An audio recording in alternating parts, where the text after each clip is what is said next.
Alright, we are here to talk about Good the choice. A-Wing.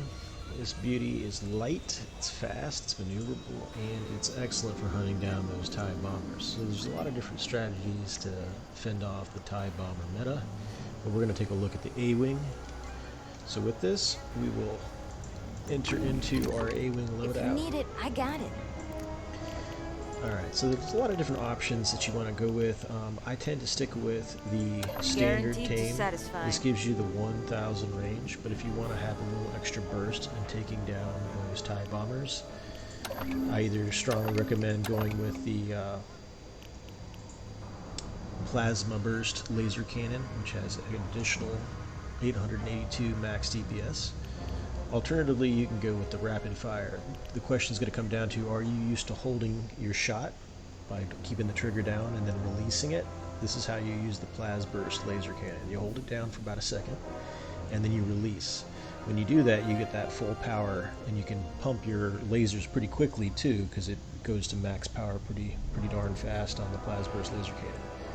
Alright, so just it takes a little bit more skill to hold that shot and have that accuracy to let it loose, but you can actually one-shot interceptors if you get both laser blasts hit directly on that interceptor as it comes in. TIE bombers are going to be a little bit more time, but this allows you to keep that high DPS going. Just trying to time it 1 second each shot as you hold it down, release it. A little bit easier would be the rapid fire cannon. Both of these, by the way, require a 600 meter range, so you're going to have to get in closer. That's why I tend to stick with the 1K range standard tame laser, but you never want to spar head-on-head with a TIE bomber. They're going to win every time, unless they're not targeting you. Alright, so now let's take a look at your left auxiliary. I like to pick up the Seeker Mine. It does 900 damage. This will insta-kill a TIE interceptor and heavily damage a TIE fighter. Also finish off a TIE bomber in close range.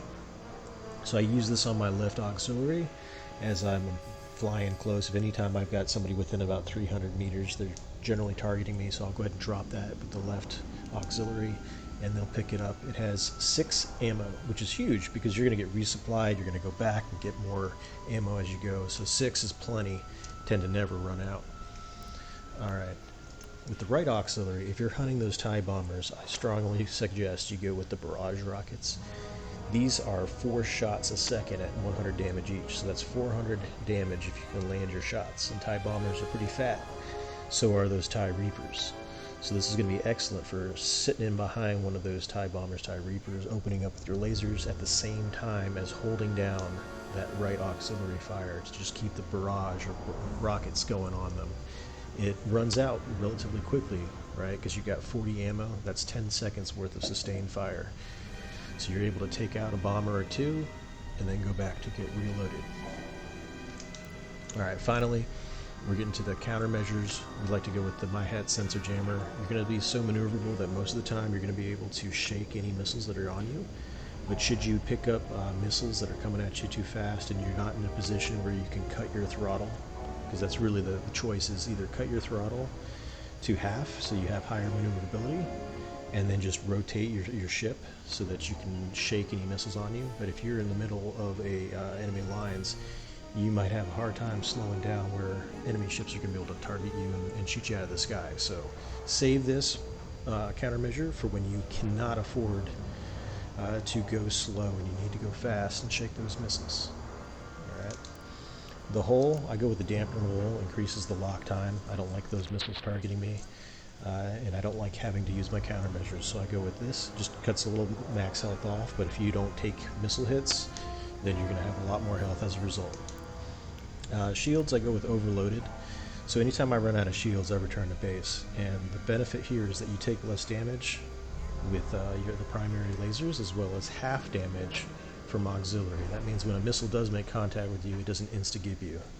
It'll damage your shields, and it'll cut half the damage right there. The counter to this is that you have shield regeneration reduced by 75%, so it's going to take longer for you to build up your shields. Alright, we're not so worried about that. Our shields are not very strong anyway, so it's probably best to return to base if you're out of shields, or you'll get resupplied by your allies out there in the field. And then engines, I just keep as standard engine. But I hope that helps you guys out as you hunt down the TIE bombers and the TIE bomber meta. It's an excellent counter. Those dumb rockets and high-level blasts with your lasers will also allow you to go after capital ships and do pretty significant damage as well. Just find yourself a nice, sweet ship component and then tear it to pieces. Good luck out there. Talk to you later.